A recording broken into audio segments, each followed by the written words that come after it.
Hello, everyone. This is Cautious Coffee. I'm DeRae Crane. This is Austin Staton here for episode 3, and we are focusing on Fear. fear. No fear. No fear. We're taking it back to the 90s with those t-shirts. We are not doing that, but fear is one of my favorite subjects to talk about. It's definitely an interesting one. And for background, DeRae and I spent some time together in March, kind of game planning what Cautious Coffee was going to look like. Did we? A little bit. We had a whiteboard session, kind of We did at the outlining house. some topics, probably, 30, 40 topics, enough to get us through a first season. And here we are on episode 3, and we're already going off script, which I love. And I don't think fear was on there. I think some of the themes we're going to discuss today were on there, but it should be an interesting discussion. How did we get here, though? How did we get to this topic today going off script?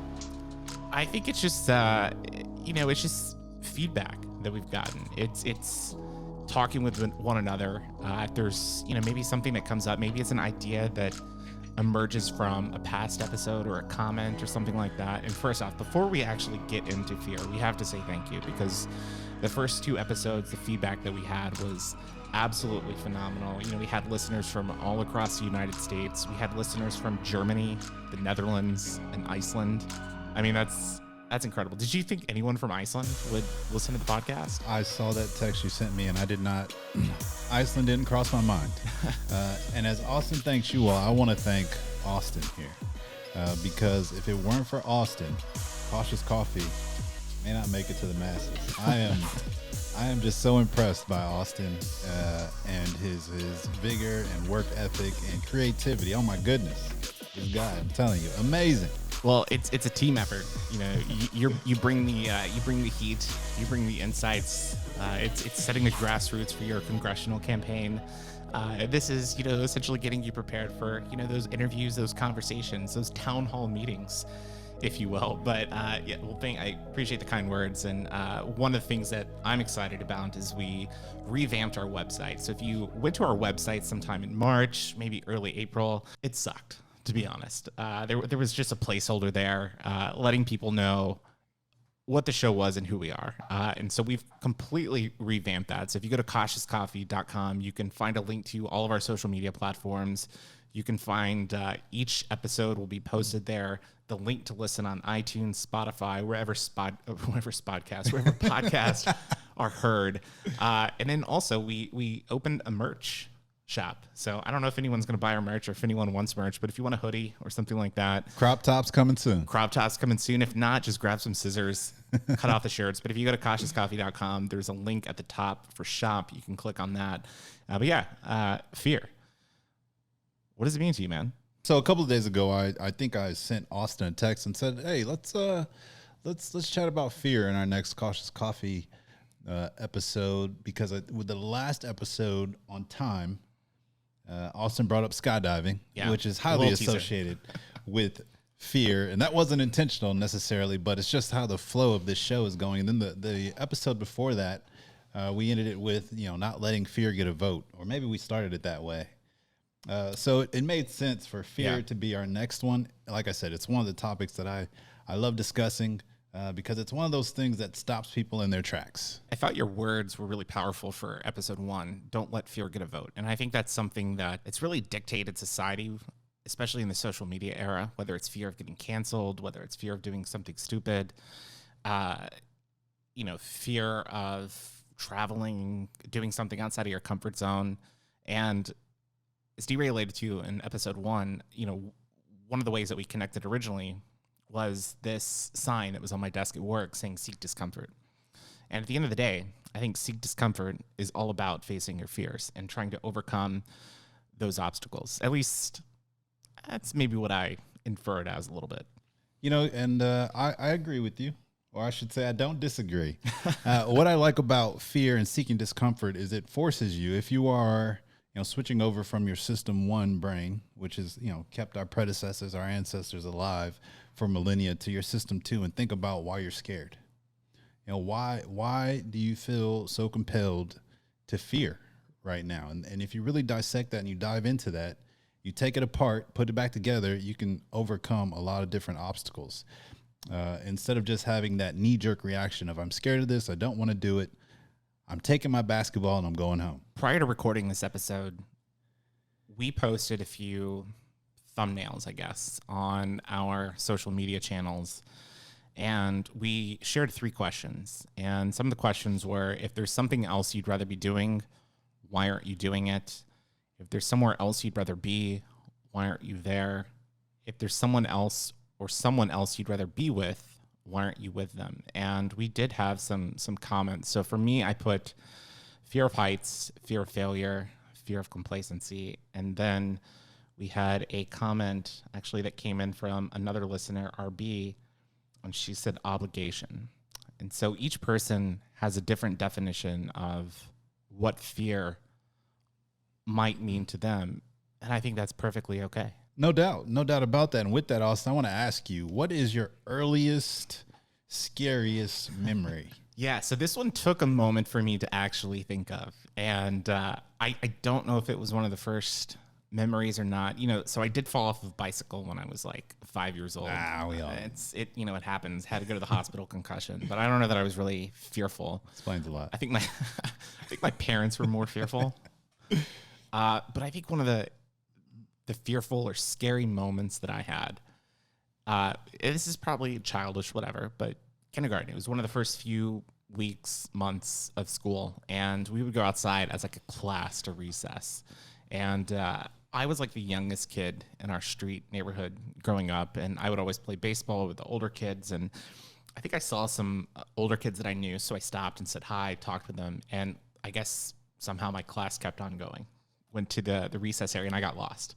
And I thought I was all alone. I didn't think I would get back to the class. I was wondering what would happen. Would I ever be found? And then I realized it's going to be okay. I think the teachers ended up figuring out that I was a lost kindergartner. Were you crying? No, I think it was just fear of the unknown, because I think that was the first time that I had ever been anywhere where I didn't know anyone. Did you have a sinking feeling in your gut? Absolutely. Like you would never see your parents again? Absolutely. That was probably a thought that crossed my mind. So I think that was probably my first experience with fear. What that experience teach you? I mean, this was 26, 27 years ago. I have no clue. Okay. I think what it probably taught me, though, was make the best out of every situation that you can. And for me, I was able to, I think some of the older kids kind of knew that I was maybe a little scared or fearful, and were kind enough to welcome me, play, basketball or some school ground game. And it probably felt nice to be accepted and cared for. So even though you're lost. Right. I like it. I love it, actually. Can I share my story with you, Austin? Let's do it. What was the first fearful moment that you had? I don't even believe you have fear. You keep saying that. This is a guy that jumps out of plane for fun, not out of obligation.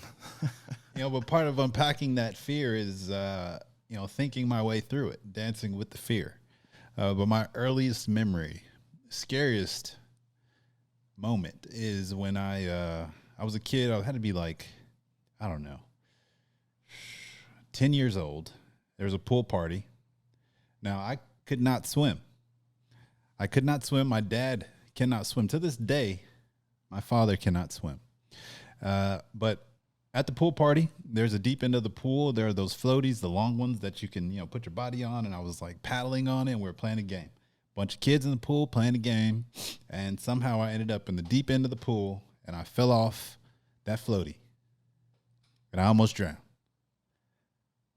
That is the scariest moment that I can remember. Like the earliest, scariest, there was nothing I could do. I was helpless. Feel helpless. I was helpless. I was dying. If anyone asked me to this day, I was a dead kid.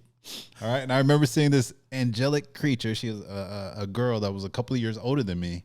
And I remember seeing her, and she like lifted me up just enough to where I could get my arm around the floaty and pull myself back up. So I was no longer underwater drowning.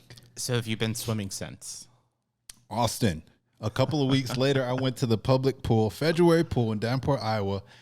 For 3 straight days, I taught myself how to swim. That's awesome. I was so motivated to never feel that helpless again that I taught myself how to swim. And how old were you? 10 years old. Okay, 10. Okay. Now, this culminated on that 3rd day where I go talk to the lifeguard and I say, hey, you saw me over here teaching myself how to swim these last 3 days. I'm getting ready to jump off this diving board. You know, I was trying to mitigate the risk just in case I had a mishap. So jump off the diving board and, you know, I'm a little panicked and, you know, you make your way up above the surface and swim to the edge. You know, that was a win for me. Yeah. And that's how I kind of look at fear. I don't like fear having that power over me. So when you say that I'm fearless, it's not necessarily the true. You just face it. I'm going towards Face it head on. When I have that knee-jerk reaction to want to run, I stop and I pause and I say, okay, why? Why do I want to skedaddle? Why do I want to get out of here? Well, I wrote this on Instagram, on the Cautious Coffee Instagram as my response. One of my fears is heights. And, you know, now that you mentioned the pool, that actually brings back another memory when I was 5 years old. The trauma. And it was when I was taking swim lessons. And in order to graduate swim lessons at like 5 years old, you had to jump off the diving board. And it wasn't just like a 3-foot diving board. It's probably about a 10-foot diving board. And I remember I was psyching myself up all week. I was so excited to finally be a big boy and do it. I was terrified. I finally jumped. It was a lot of fun. And I realized jumping off of things has been a theme of some of my most fearful moments in life. Sophomore year of college, there were some cliffs. I think it's a place called Lake Whitney outside of Waco, Texas, where I went to school. Cliffs are about 50, 60 feet, depending on the water level.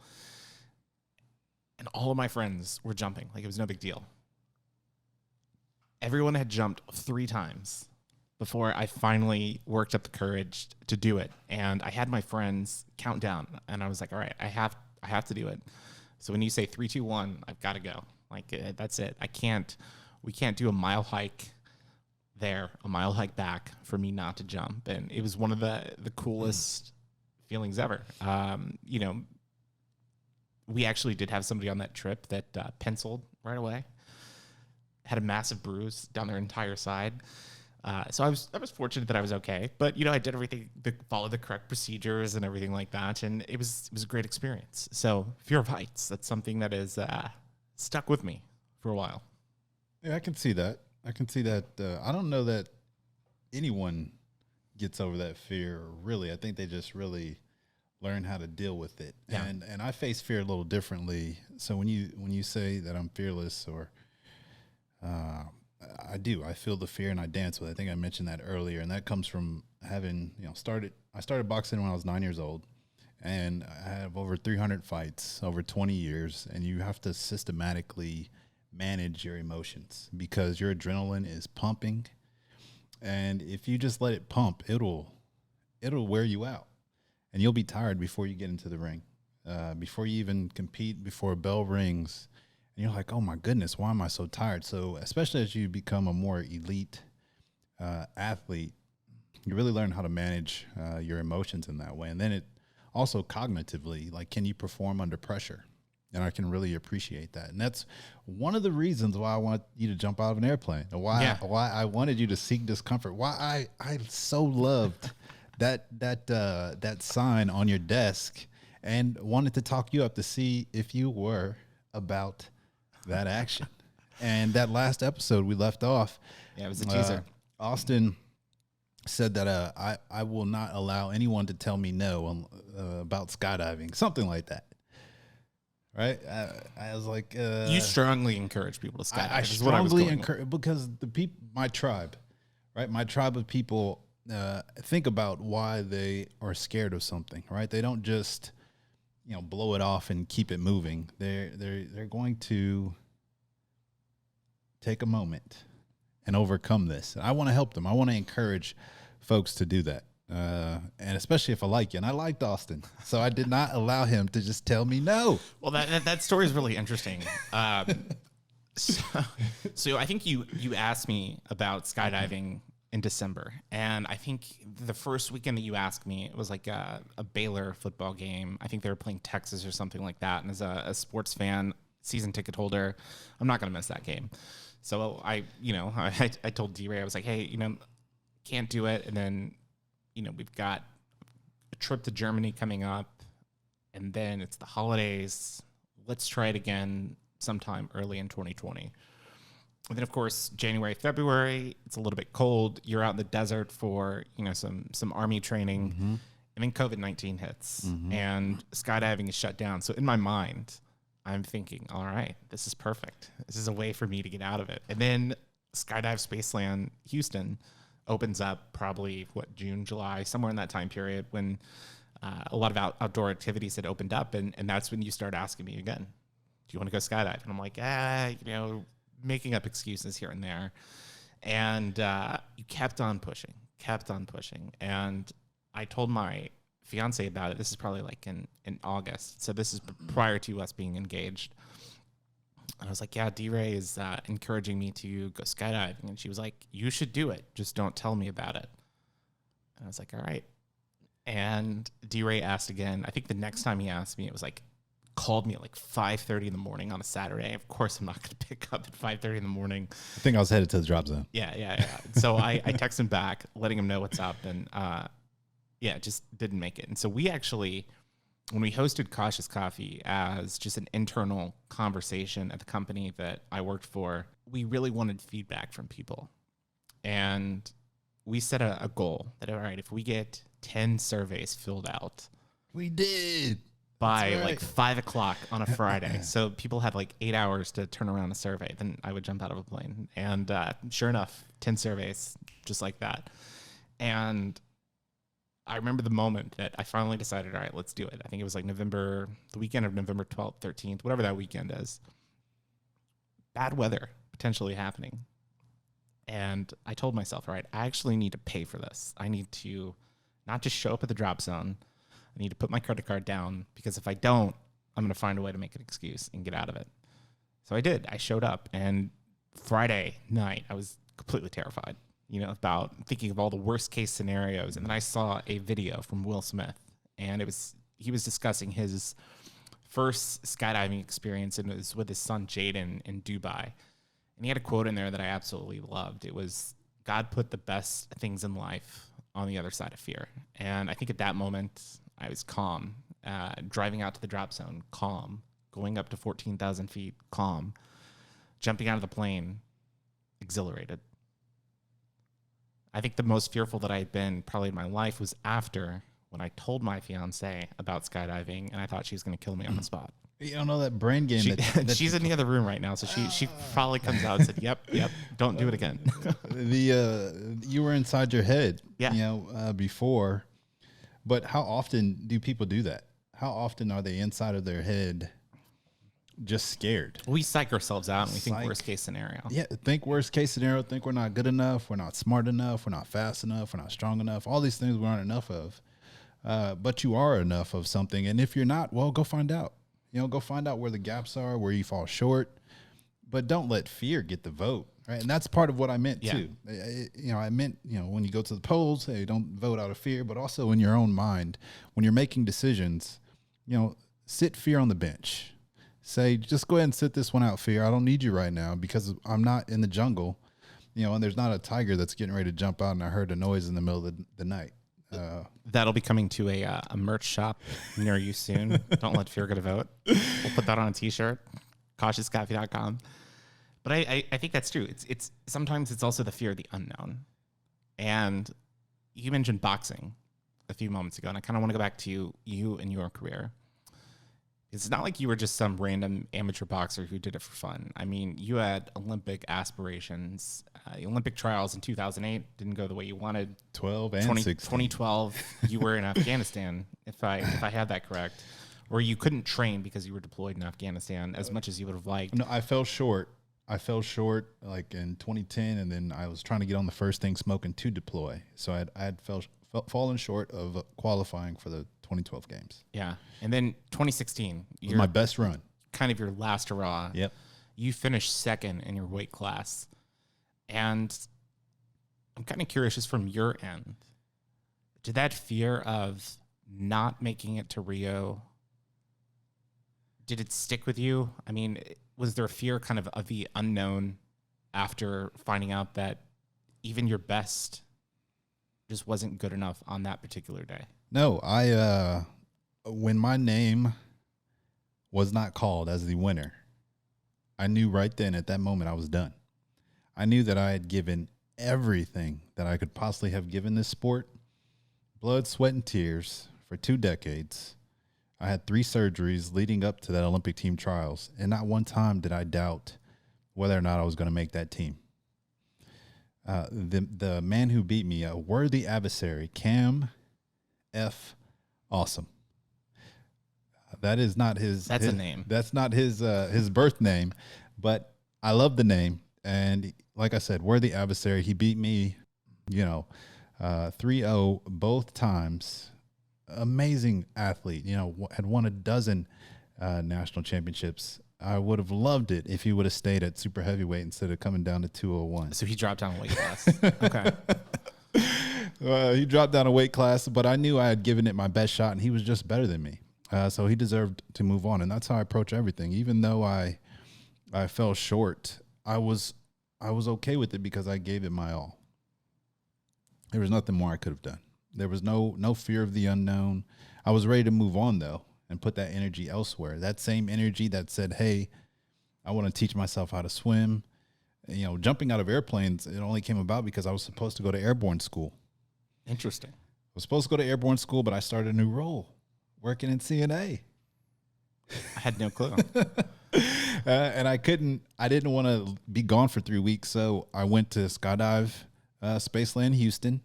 Not a sponsor, but hey, if you want to sponsor us, let us know. Skydive Spaceland Houston is one of the premier drop zones in the United States. My instructor, Carlos, we got right after it. Austin, when we went skydiving, that video, I hope we get that up either on the website. Yeah, we'll post it. We'll post it somewhere. Instagram or something. I was so proud of you.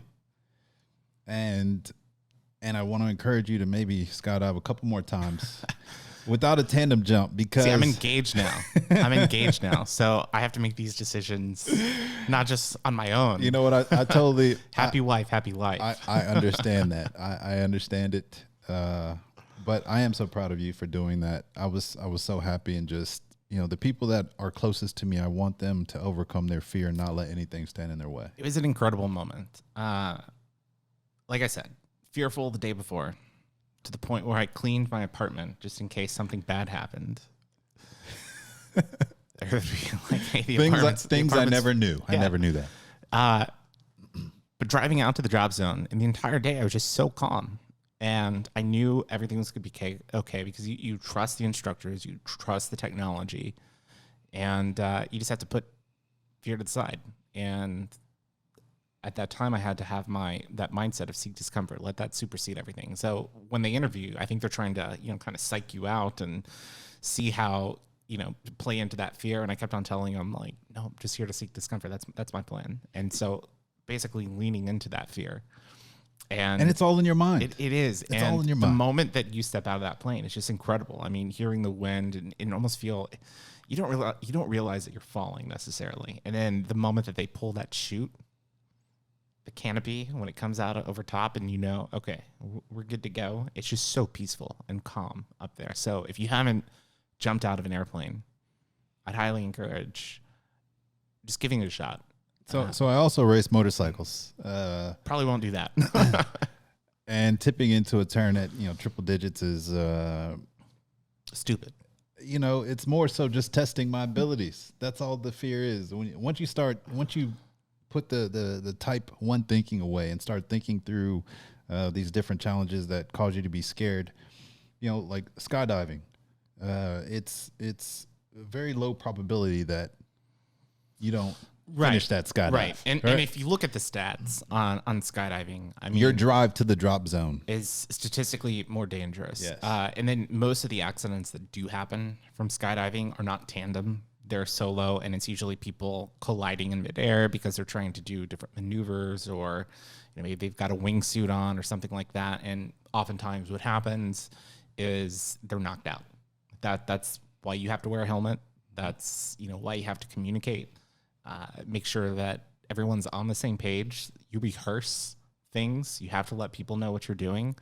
And I know this because I've watched probably 1,000 hours of skydiving on YouTube. So Those questions. Yeah. What was the first one? The first one was if there's something else you'd rather be doing, why aren't you doing it? This is a good one. And I think back to the company that I worked for when we met. And I had worked there for 9 years. And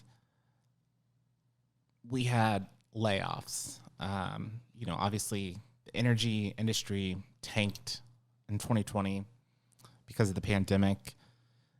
The company decided that they were going to switch its strategy, and I think layoffs across the company were supposed to be like 15 to 20%, somewhere in that range. For our communications and advocacy team, for our communications team specifically, not communications and advocacy, 50% of the people were let go. Some incredibly talented people on the team that were let go, and I was one of them. And I remember kind of thinking, okay, there is that fear of the unknown, because this is all I had known for 9 years. But was I happy in that particular role? And the answer is probably no. My role was kind of overseeing content creation in the U.S., video, photography, graphic design. I did media training, crisis comms, which I absolutely love. But on the video aspect, I like doing videos for travel and things that I enjoy. So putting together a clip for this podcast and posting it on TikTok or Instagram, it's something that I enjoy. Tier. But right after getting notified that I was let go, I think I could have been incredibly upset, fearful, but it was sort of like a calmness, especially that evening. Katie and I went to dinner, and she made a remark that kind of stuck with me. This is probably a good thing. You weren't happy in the position that you were in, and if you would have been kept on that team, you probably wouldn't have left the company. And that dictates your happiness, dictates so many other things in life. And I know each person's different. I know there are a lot of people that have been let go that were on our team that have found roles, and there have been a lot of people that are still looking for roles. I was very fortunate that my last day at the company was January 29th. I started a new job February 1st, and it's with a company that I absolutely enjoy. It's no longer a company with 70,000 people. We have 35 employees, and it's been a blast. So I think for me in that particular situation, I think I was always hesitant on leaving because of the fear of the unknown. And would I find another job that pays as well, that gives me as many opportunities? And the answer is yes, they're out there. They're out there. So that's kind of my take on that question. And you're super talented, so there's no way. I appreciate it. I appreciate it. There's no way you should necessarily be concerned. I kind of think it was irrational for you to, the same way jumping out of an airplane and being fearful of that is irrational. You are, folks are talented, skilled, like I was saying earlier, they're smart enough. They're good enough. You're going to land. You're going to land well, and then it's just a matter of taking that step. It's a matter of opening that door to that plane. Yeah. My takeaway for this would be have confidence in you, have confidence in your abilities. If someone doesn't see your ability, a company doesn't see your ability, someone else will recognize that and go all in. Same thing in, like a relationship. If you have a relationship that ends, you're going to find someone that loves and respects you for who you are, even your flaws, and it's going to be more fulfilling. So that's kind of my takeaway. But DeRae, when we're wrapping this episode up, what is your takeaway or advice to people when confronting fear? I want to answer those 3 questions. All right, I'll give them to you. All right, the first question. If there's something else you'd rather be doing, go do it. If there's somewhere else you'd rather be, go there. If there's someone or someone else you'd rather be with, go be with them. Last episode, we spoke on time and the importance of knowing that it's okay to tell people that you don't have time and that you want to look after for yourself. It's even okay to tell them you don't want to make time, because that's part of being intentional. Well, I think it's kind of funny that we mentioned this, and I will say that on social media we use the hashtag Seek Discomfort for our recent post. And Seek Discomfort was created by a YouTube group called Yes Theory, and one of their founders of Yes Theory actually sent out a newsletter today saying "Say no." So I happen to think that Yes Theory is listening to our podcast. So Yes Theory is about saying yes to things that give you life. The truth is we say no a lot. It's all a question of energy. I use a very simple decision-making process. Step 1, does the experience or person give me energy? If yes, double down. If no, can I stop it? If yes, stop it. If no, set boundaries on it. So Yes Theory, you're totally welcome to use our content, and we appreciate you for listening to episode 2. Thanks for sharing that, Austin.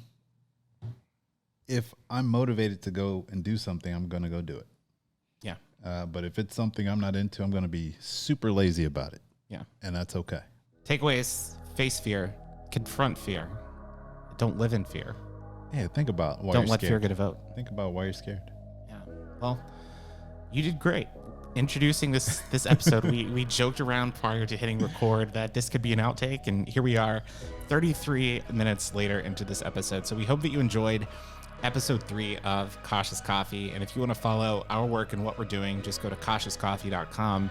All of the links for social media are there. If you want to pick up some merch, that's there. You can listen to all the episodes there. And we encourage you to connect with us. We really want to hear feedback, and the best way to do that is to leave a review on iTunes. We had 15 reviews after our first 2 episodes on iTunes, so I think that's absolutely wonderful. So we hope that you can take the time and contribute. And we want this to be a community. This is not just the Austin and DeRae show. This is about all of us. If you enjoyed this episode, engage with us.